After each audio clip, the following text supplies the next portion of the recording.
Ya, jadi gimana? Ada yang ditanyakan sebelum mulai?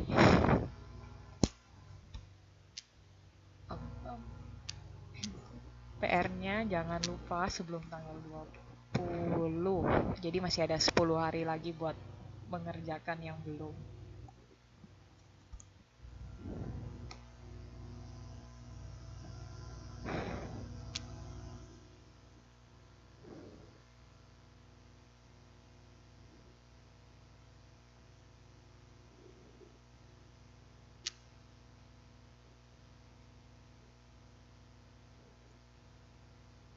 Mulai aja ya. Jadi kalau modul 9 ini yang terakhir sisa, kita kan di awal-awal udah belajar tentang investasi itu ada apa aja. Terus pengenalan-pengenalan instrumen-instrumen, terus cara valuasinya gimana. Terakhir ini kita sisa kita mau hitung gimana cara mengevaluasi kinerja portofolio. Kalau misalnya kalian ingat, kayaknya ini ada dibahas di awal-awal. Jadi kalau misalnya kita mau bikin portofolio investasi itu, pertama kan kita harus memikirkan tujuan investasinya. Jadi tergantung, Kak, misalnya tujuan investasinya itu buat nikah, kayaknya paling sering buat nikah, atau misalnya buat uh, pendidikan. Jadi investasinya itu harus tahu kira-kira kita mau investasi dalam jangka waktu berapa lama, terus tujuannya apa, terus kira-kira dana yang digunakan itu dalam waktu dekat dipakai atau enggak. Nah, itu sebelum bikin portofolio kita harus tahu tujuannya kita itu apa. Nah, setelah itu kita ngelihat ekspektasi pasar saat ini. Jadi kita harus mengumpulkan informasi-informasi yang ada di pasar, karena kalau misalnya lihat ekonomi baik atau buruk itu juga akan mempengaruhi portofolio kita. Misalnya juga ekspektasi pasar di market yang satu sama yang lain. Jadi misalnya ngelihat kalau misalnya emas kan nggak terlalu bagus, saham ternyata lebih lebih berkembang. Nah, itu mungkin bisa ngatur gimana nanti bangun portofolionya. Nah, setelah lihat informasi-informasi yang ada, lihat ekspektasi pasar saat ini, kita bisa membangun portofolionya. Nah, ini yang juga lumayan penting. Jadi pas membangun portofolio, instrumen-instrumen investasi apa aja yang kita mau taruh di dalam portofolio kita. Nah, itu kan tadi kita sebelumnya udah ada bahas banyak macam, mulai dari saham, obligasi, uh, option atau opsi, terus ada forward future, macam-macam. Jadi di situ kita bangun portofolio. Kita sebelumnya juga ada hitung gimana cara ngitung resikonya. Terus kita mau yang resikonya besar tapi returnnya atau tingkat pengembaliannya juga besar, yang kecil. Nah, itu bisa diatur. Jadi buat seimbangin gimana. Nah, itu di situ waktu kita bangun portofolio. Nah, yang paling terakhir yang kita mau belajari hari ini sisa, setelah kita buat portofolionya, gimana sih cara evaluasi kinerja.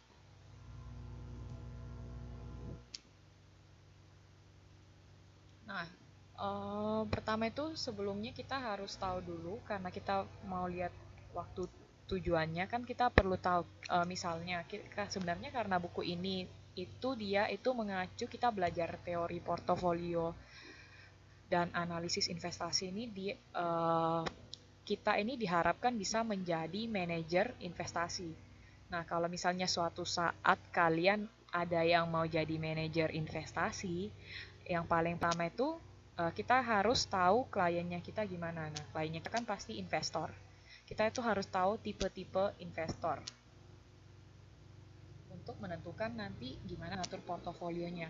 Nah, uh, menurut modul ini ada 5 karakteristik investor. Jadi yang pertama itu ada individualis. Kalau dilihat di yang di lingkaran biru, ada yang individualis, adventurer, stray guardian, sama celebrity.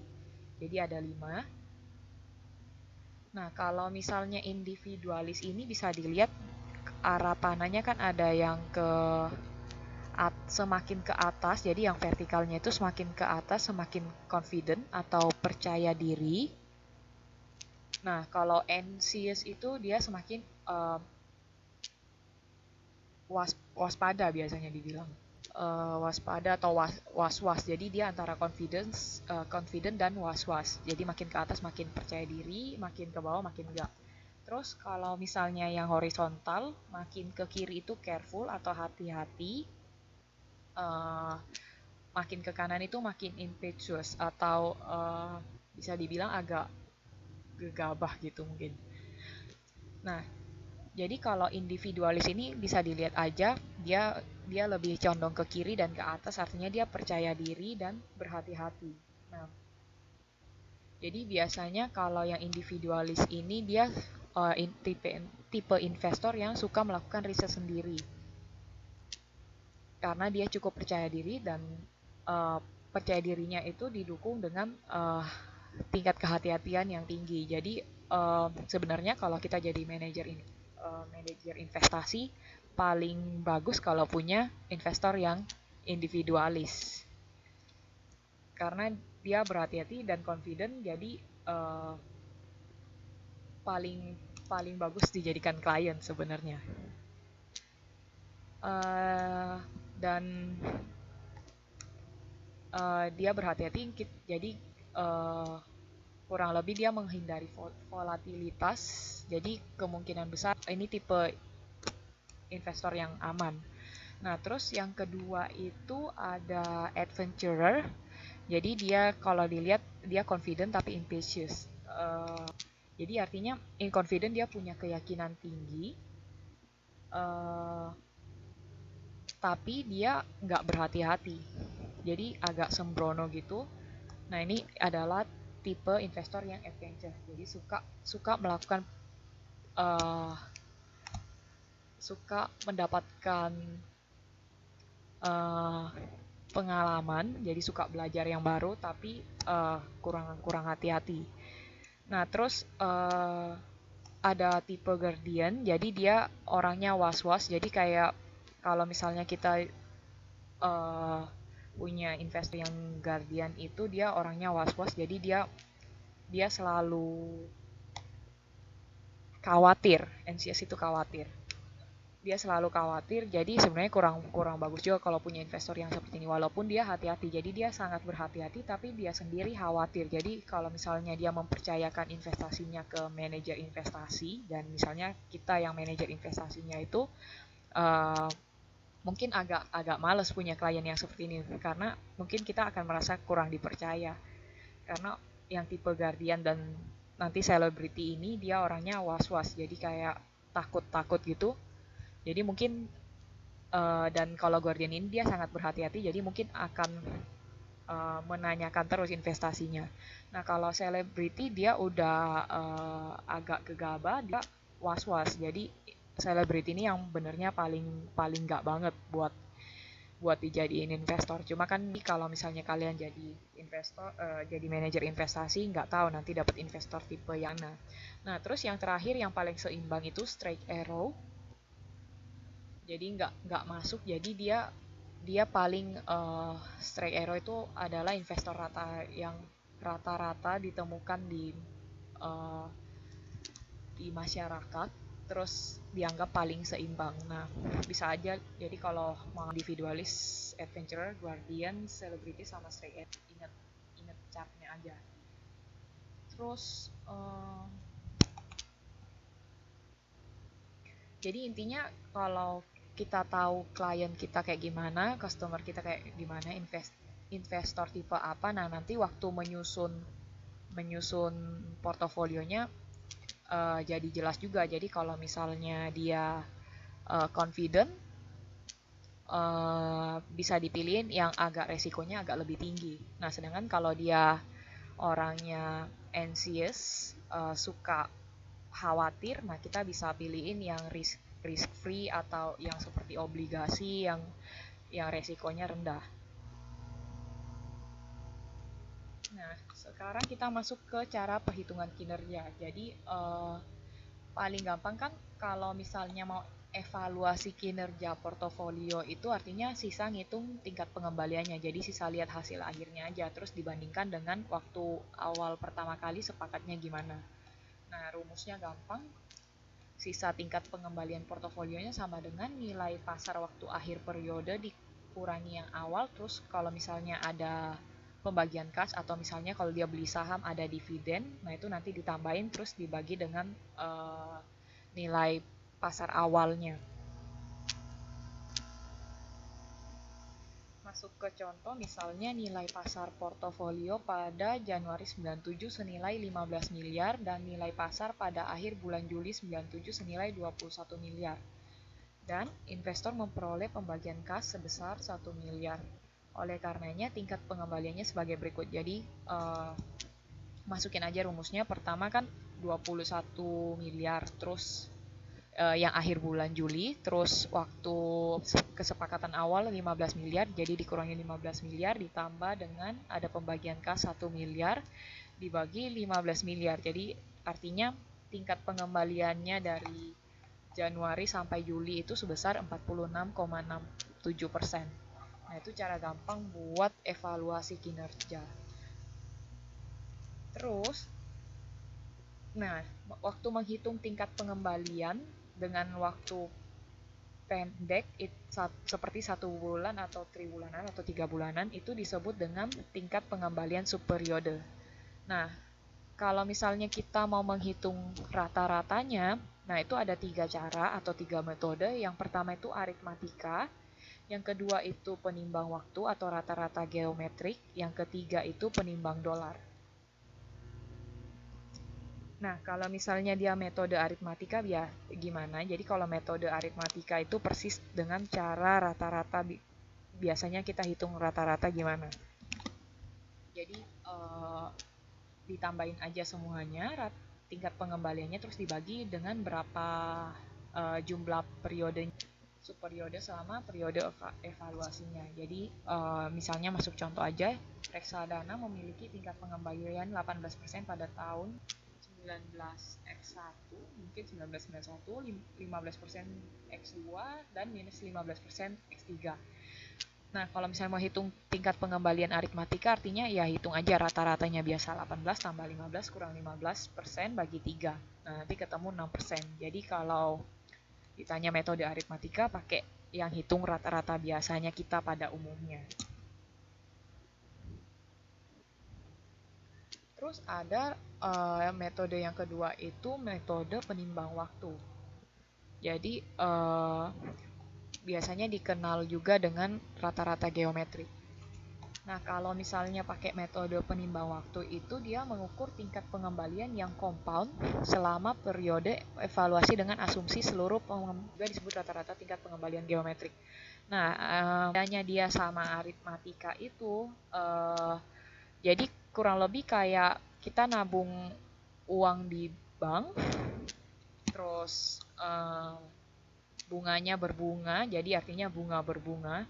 Nah, itu kan namanya compound interest, jadi bunga berbunga. Jadi setelah kita dapat tuh misalnya, nah bunga itu kan tetap ada, terus nanti ada bunga dari bulan 1 itu kan ada bunganya lagi.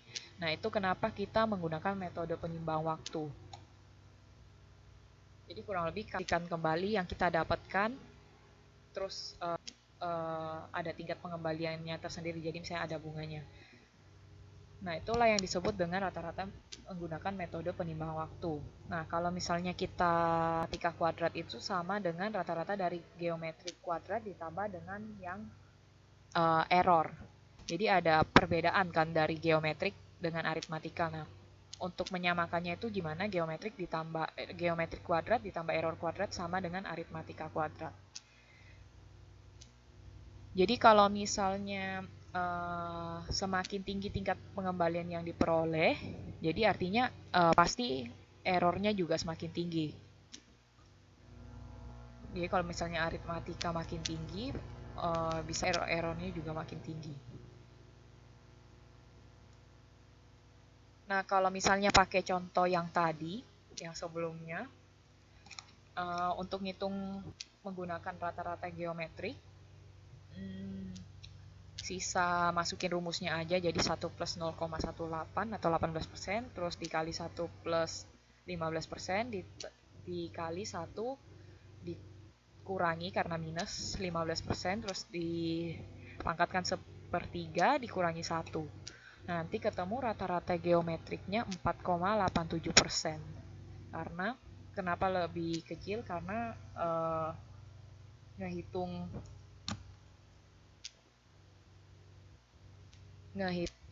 dia tidak menghitung kas yang diinvestasikan kembali. Nah, kalau misalnya kita menghitung tingkat pengembalian saham rata-rata dari subperiode, kebanyakan sih menggunakan tingkat pengembalian geometrik atau menggunakan metode penimbang waktu banding pakai yang aritmatika, karena aritmatika kan mengandung error, sedangkan geometrik menurut ahli lebih pas digunakan untuk menghitung rata-rata tingkat pengembalian.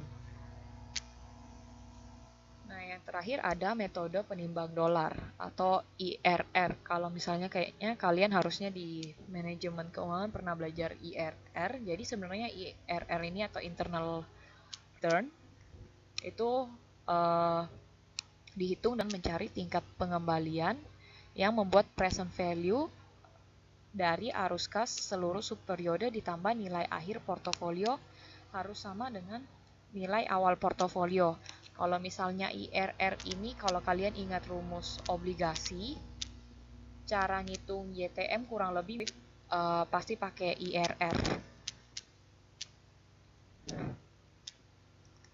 Jadi kalau mau dijabarin satu-satu rumusnya ya nilai awal portofolionya sama dengan C atau arus kas, biasanya kalau ini kupon kan, terus nanti plus V nilai akhir portofolio nanti dibagi 1 plus tingkatan penimbang dolar. Jadi kurang lebih metode penimbang ini atau IRR caranya itu kayak waktu ngitung YTM obligasi. Itu buat tahu tingkat pengembaliannya berapa.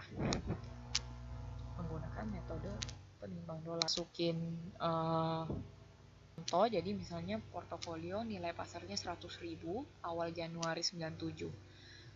Terus dia melakukan pembagian kas masing-masing 5.000 pada akhir bulan Januari, Februari, Maret, dan pada akhir Maret portofolio tersebut mempunyai pasarnya 110.000.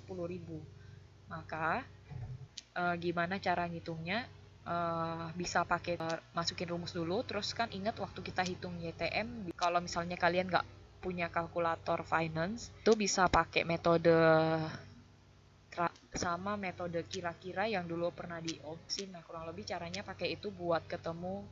Nah, nanti kalau misalnya kalian hitung kayak cara itu, R-nya bisa ketemu 8,1%. Terus kita mau masuk ke tingkat pengembalian tahunan. Jadi periode evaluasi itu bisa lebih kecil dari setahun. Nah, sedangkan biasanya rata-ratanya itu dilaporkan rata-rata tahunan. Jadi biasanya kita mau tingkat pengembalian subperiodenya itu misalnya kan nggak pas tahunan, bisa lebih kecil lebih besar. Nah, kita kalau misalnya mau mensetahunkan atau menganualisasikan itu gimana caranya? Jadi gimana caranya di 1 tahun kan? Nah, itu pakai formula ini. Jadi tingkat pengembalian tahunan sama dengan 1 plus rata-rata tingkat pengembalian per subperiodenya dipangkatkan jumlah periode setahunnya dikurangi 1. Nah, kalau masuk contoh misalnya rata-rata tingkat pengembalian per bulan itu 4%. Nah, maka tingkat pengembaliannya yaitu dimasukin aja kalau misalnya untuk tingkat pengembalian tahunannya, kalau dimasukin rumus nanti ketemu 60,1%. Jadi karena dia kurang lebih per bulan 4%, nggak langsung dikali 12, tapi pakai rumus 1,04 pangkat 12 dikurangi 1. Jadi bukan 60%, nggak langsung dikali 4 kali 20, tapi pakai rumus tingkat pengembalian tahunan yang ini. Jadi nggak, kalau misalnya ngitung mau mensetahunkan tingkat pengembalian itu nggak langsung dikali 12, tapi pakai rumus ini.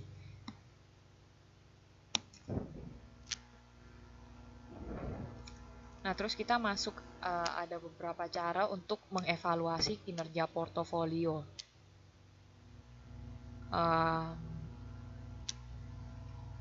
Nah, kalau misal ada beberapa cara, misalnya yang pertama itu index trainer. Jadi kalau misalnya trainer itu dia mengasumsikan kalau portofolio itu sangat terdiversifikasi. Jadi diversifikasi itu sangat beraneka ragam. Nah, oleh karena itu dia menyatakan series kinerja portofolionya dihitung dari hasil bersih portofolio dengan tingkat bunga bebas risiko per unit pasar portofolio. Nah, ada rumusnya lagi. Jadi return portofolio dikurangi yang return dari investasi bebas risiko dibagi beta. Beta portofolio, kayaknya dulu kita juga udah sempat belajar beta waktu hitung risikonya. Jadi langsung masuk contoh. Jadi misalnya tingkat bunga bebas risikonya 8%, tingkat pengembalian pasar 14%, risiko pasarnya 20%. Terus misalnya diketahui masing-masing portofolionya ada X, Y, Z, masing-masing diketahui tingkat pengembalian dan risiko, terus ada betanya. Nah, itu bisa dihitung indeks trainernya. Sisa dimasukin rumus. Returnnya dikurangi, return portofolionya dikurangi dengan return investasi bebas risikonya, terus dibagi beta. Nah, kalau misalnya PM ini adalah index trainer buat market. Jadi kalau misalnya kita rata-rata itu nanti ketemu pengembalian pasarnya itu kan 14%. Nah, dan kalau misalnya dia itu pasar, itu pasti betanya 1. Nggak perlu dibilang, dia pasti 1. Terus yang lain bisa hitung aja pakai rumus trainer yang sebelumnya itu, nanti pasti ketemu hasilnya.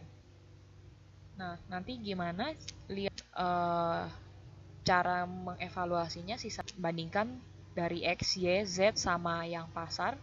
Maka dari Z 0,083 atau 8,3% itu dia yang ngasih nilai tertinggi. Jadi bisa dibilang portofolio set itu paling baik dari yang lainnya karena dia mempunyai indeks trainer makin tinggi.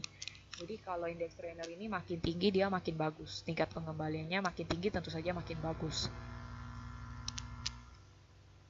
Terus ada indeks Sharpe. Sharpe itu menggunakan konsep dari garis pasar modal atau capital market line. Ingat-ingat kita udah pernah bahas juga capital market line. Nah, itu gimana dia menghitungnya? Dia mengasumsikan series kinerja portofolio dihitung merupakan hasil bersih dari portofolio dengan tingkat bunga bebas resiko per unit resiko. Nah, kalau tadi dia pakai beta, sekarang dia pakai sigma. Trainer sama Sharpe kurang lebih di situ. Kan sama-sama risiko. Nah, masuk contoh aja, ada portofolio DEF, terus diketahui tingkat pengembalian pasar berapa, itu bisa dihitung. Nah, jadi kalau market bisa karena dia tingkat 14%, jadi sisa 0,14 dikurangi 0,08 bagi dengan risiko pasar atau sigma 0,20, itu pasti ketemu 0,3. Terus untuk juga dihitung masing-masing berdasarkan data yang dilihat di tab. Nah, nanti kalau misalnya mau melakukan perbandingan paling tinggi kan yang bagian. Jadi bisa ditarik ke portfolio E itu paling baik dibanding. Terus cara ngitung yang lain itu biasanya orang pakai indeks Jensen. Nah, kalau Jensen ini dia pakai CAPM. Ingat waktu hitung cost of capital atau biaya modal, capital asset. Nah, dia itu mengestimasi tingkat pengembalian konstan selama periode investasi ketika memperoleh tingkat pengembalian atas, bisa juga dibawa dari buy hold strategi dengan sama. Rumusnya, ingat aja, ini kan rumus CM. Jadi kayaknya untuk pasti harus hafal CAPM. Jadi alpha portofolio atau indeks Jensen itu sama dengan return dari portofolio dikurangi dengan CAPM-nya. Nah, semakin tinggi indeks Jensen juga semakin baik. Kalau misalnya mau masuk contoh gampang sih, ada kayaknya sama kayak kali. Nah, itu sisa masukin rumus ajanya atau indeks Jensen-nya. Z dihitung. Nah, kalau misalnya dari sini bisa kelihatan baik itu yang Z. Jadi menurut indeks Jensen yang paling bagus portofolionya itu karena tingkat pengembaliannya paling tinggi tuh portofolio Z. Terus ada juga yang namanya rasio informasi. Nah, kalau rasio ini tuh dia mengukur tingkat pengembalian abnormal per unit risiko yang secara prinsip dapat didiversifikasi melalui penyebaran portofolio dengan memegang semua saham di pasar atau semua saham dalam indeks. Jadi informasi ini dia benar-benar mau memegang semua saham yang ada di pasar. Nggak mesti satu pasar, tapi juga bisa indeks. Jadi misalnya indeks harga saham gabungan atau indeks Dow Jones. Itu pakai rumus ini. Jadi sisa alfa portfolionya dibagi dengan sigmanya. Jadi kalau misalnya mengingatkan total risiko itu kan ada yang sistematik sama non sistematik. Ada yang ingat risiko sistematik itu yang mana?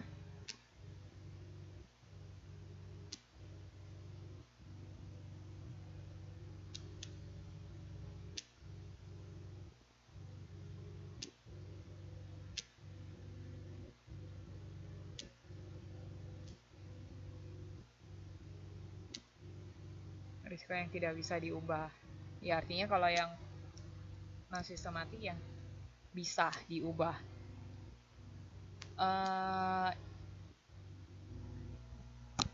Lanjut. Nggak ada contohnya di modul, jadi lanjut aja. Jadi kok yang selanjutnya itu ada ukuran M kuadrat. Karena munculnya ukuran M kuadrat ini karena sulit menerjemahkan angka-angka dari perhitungan kinerja sebelumnya, tapi hanya bisa menguraikan urutan kinerja. Nah, dia ukuran M kuadrat ini membandingkan dengan patokan, dan sebagai patokannya itu adalah pasar. Jadi dia selalu membandingkan dengan pasar. Rumusnya gampang, M kuadrat sama dengan return dari portofolio yang sudah memasukkan ke sekuritas tidak beresiko dikurangi dengan return market. Nah, kalau keputusan yang baik itu gimana? Kalau misalnya M kuadratnya itu lebih dari 0, itu dikatakan portofolio itu sudah baik.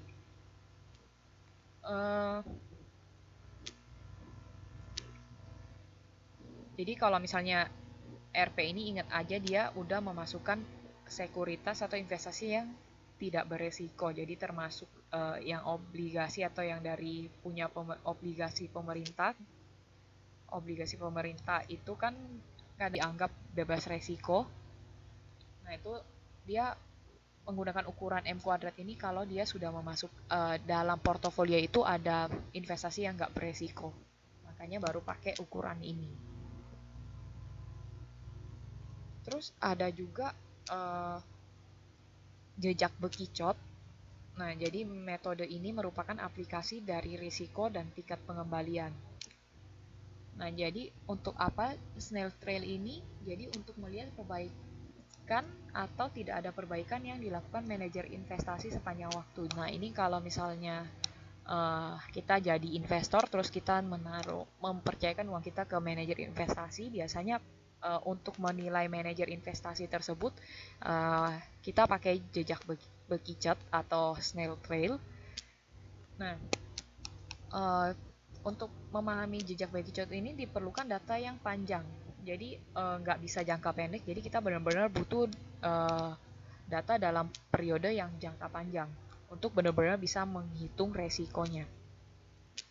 Nah, terus ada di sini bisa dilihat grafiknya. Jadi kalau makin ke atas itu tingkat pengembalian, kalau yang horizontalnya itu makin ke kanan makin beresiko.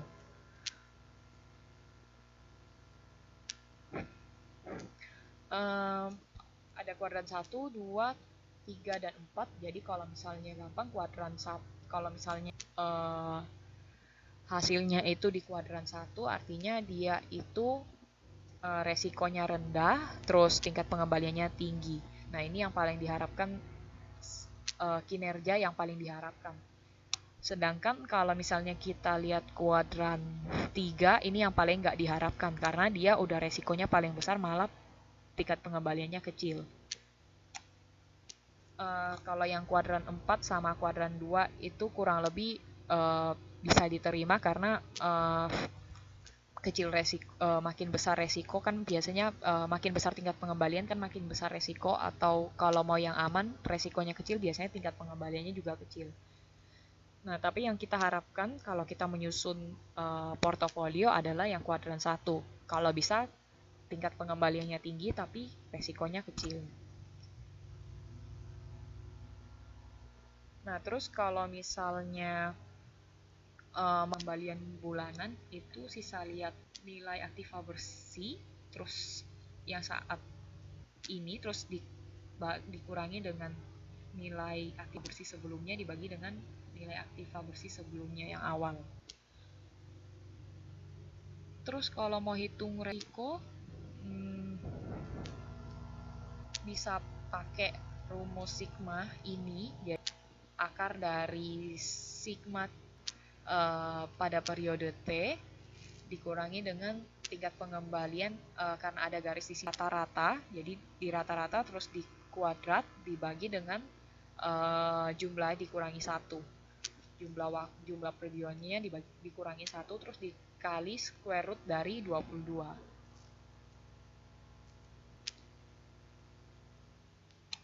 Nah, terus kalau misalnya kalian buka modulnya di halaman 23 sama 24, di situ ada tabel 9.1. Jadi benar-benar kalau misalnya mau hitung jejak bekicot itu butuh data yang panjang. Nah, sisa dihitung nanti kalau misalnya dibikin grafiknya tingkat pengembalian sama resikonya, sisa tarik titik. Jadi tingkat pengembaliannya berapa, terus risikonya berapa, tarik titik satu-satu terus ditarik. Nah, ini kalau misalnya kita bikin kuadran yang tadi bisa dilihat banyakan masuk di mana.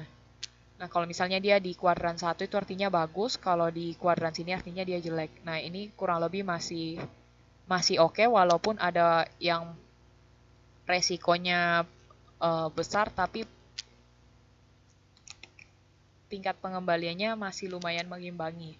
Tapi kalau misalnya dilihat dari grafiknya dan dimasukkan ke kuadran-kuadran yang tadi, sebenarnya data-data yang dikasih dari tabel 9.1 itu masih sudah melakukan sudah menyusun portofolio yang lumayan bagus.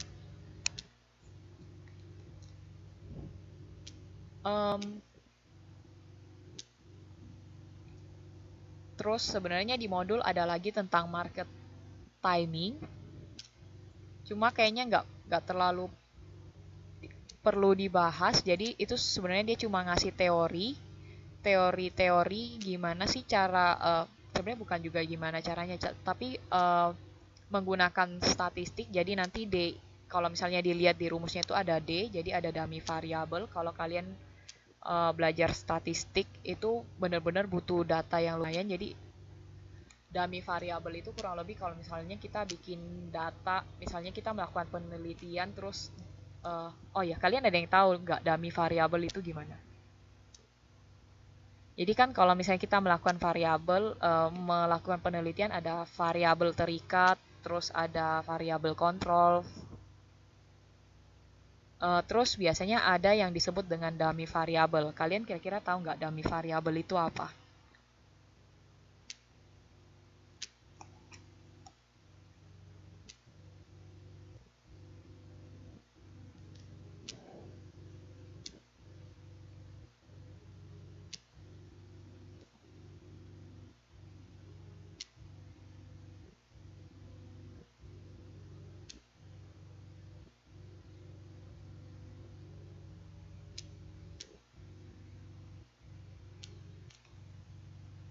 Oh, misalnya kalau kan penelitian misalnya tentang eh, tingkat pengembalian dari kita mau mengukur tingkat pengembalian perbedaan tingkat pengembalian dari pria dan wanita. Nah, kalau misalnya kita melakukan penelitian kan butuh variabel terikat dan tidak terikat. Nah, yang tidak terikatnya misalnya kan wanita dengan pria. Dummy variabel itu biasanya kalau misalnya pria itu dikasih nilai 1, wanita dikasih 0. eh untuk memasukkan datanya, kan kalau wanita sama pria kan nggak ada datanya kan buat membandingkan. Nah itu biasanya kalau satu pria wanita nol, kurang lebih cuma cuma kayak gitu.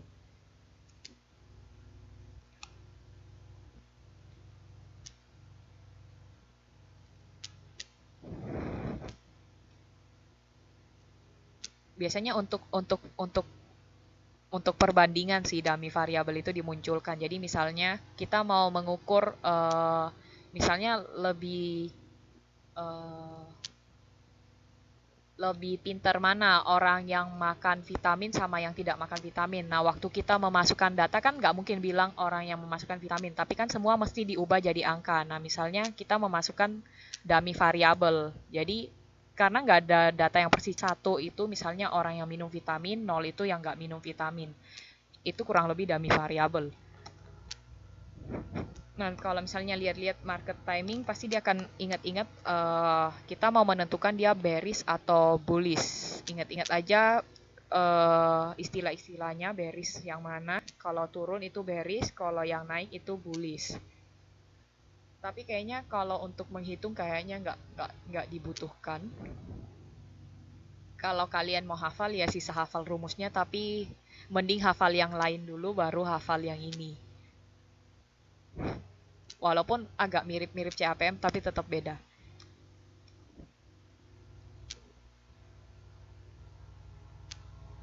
Kayaknya ditanyakan.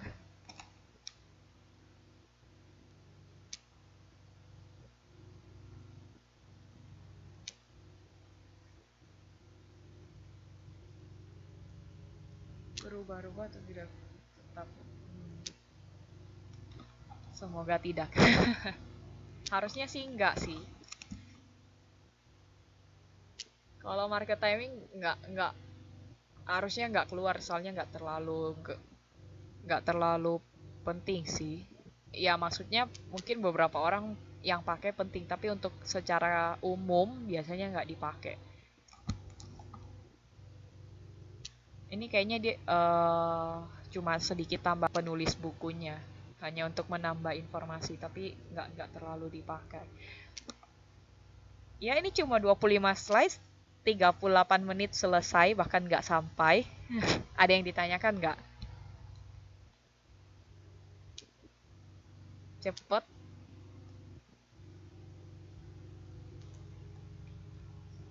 gampang asal hafal indeks-indeks itu biasanya sih ditanya. Biasanya indeks hitung indeks trainernya, hitung indeks Jensen. Tapi kan rata-rata cuma return yang portofolio dikurangi return yang bebas resiko dibagi sigma atau dibagi beta. Itu rumusnya sih eh, nggak terlalu susah.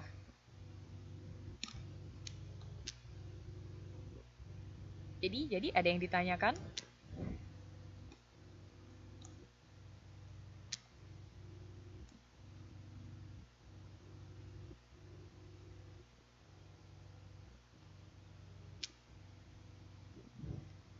Tugas jangan lupa dikumpul. Biasanya sih waktu belajar baru nanya. Rumus nggak terlalu susah, pemahaman soalnya yang bingung.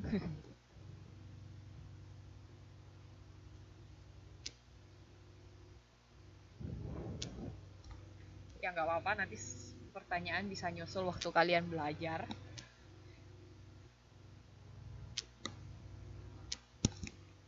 Pokoknya ingat aja, kumpul semua sebelum 20 April lah. Paling lama 20 April ngirimnya.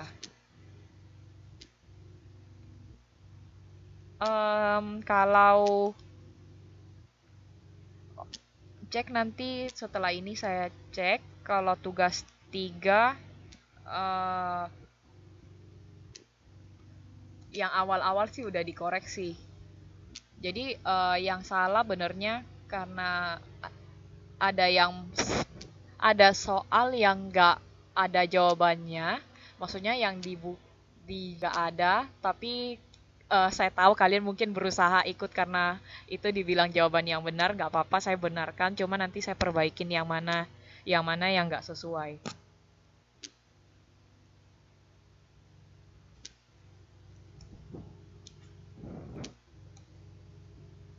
Karena Mas ditaruh jawabannya sekarang masih masih full,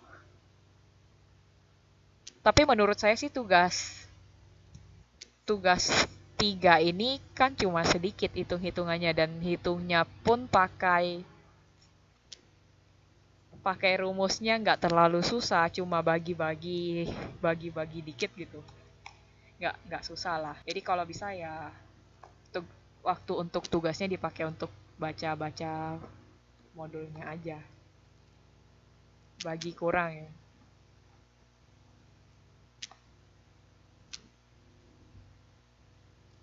Ya, bagus juga kayaknya hari ini hadir semua. Dari jumlahnya sih harusnya hadir semua.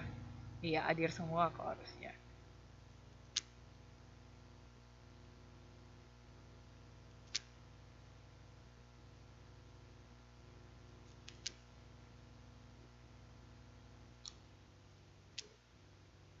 Agak-agak bingung ya.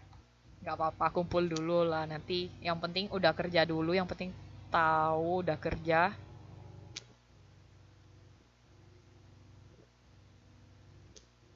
Oh ya, Enik Murti Rahayu nggak hadir. Oh iya, nggak hadir. Peserta 10, oh ada yang double namanya.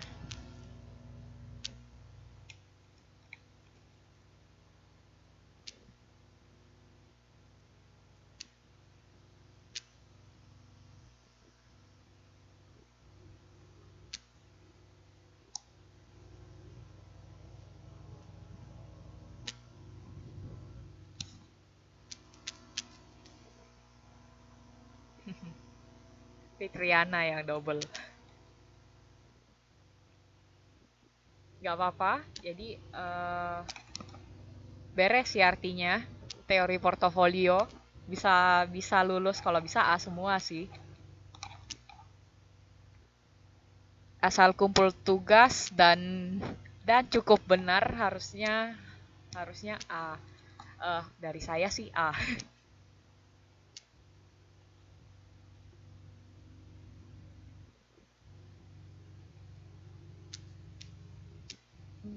Apalagi ya? Eh Wiwi nggak tahu muncul apa enggak. Jangan lupa tugasnya dikirim lewat Facebook bisa, lewat email bisa. Yang tugas sebelumnya juga yang waktu itu nggak ada attachmentnya, nggak masuk. Tolong dicek. Kalau ingat aja, pokoknya tugas semuanya sebelum 20 April kalau bisa. Sebelum kirim ke pusat karena kalau lebih dari itu pusat sudah ngambil. Jadi saya nggak bisa ngubah lagi.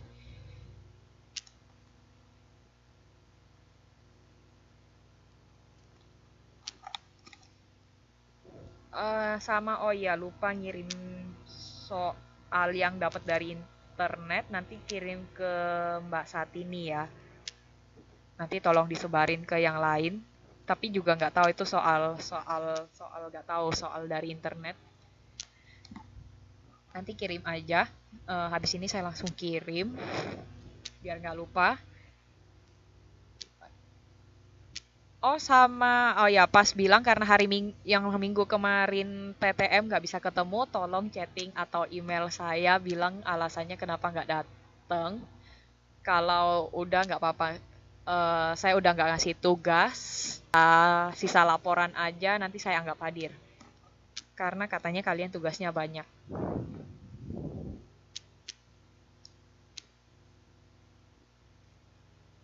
Jadi saya sih udah nggak nambahin tugas. Kalau bisa waktu untuk tugasnya mending dipakai belajar aja.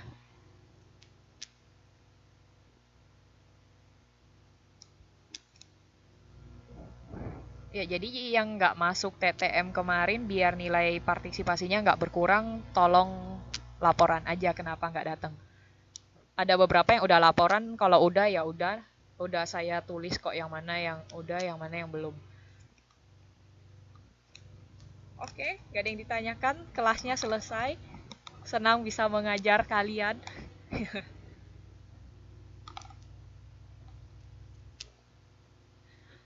Semangat-semangat semua. Terima kasih. Hmm. Ya, good luck buat UAS-nya. Semua kalau kalau as ya bisa makan-makan lah, nanti saya yang traktir kalau kalian dapat A kalau masih ada waktu.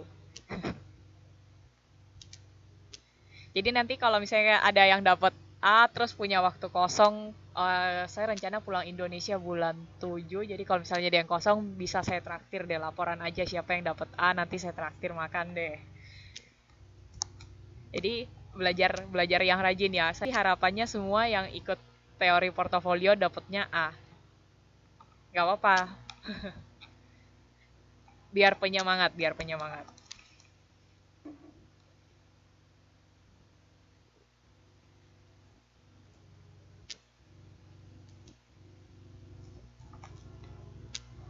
Ya beres lah, nanti di Indo kirimannya muncul. Asal asal fotoin kalau dapet A, nanti saya traktir deh.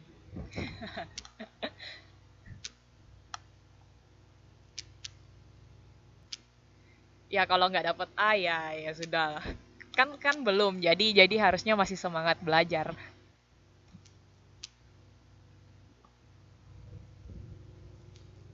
Iya gajinya dipakai buat traktiran nih.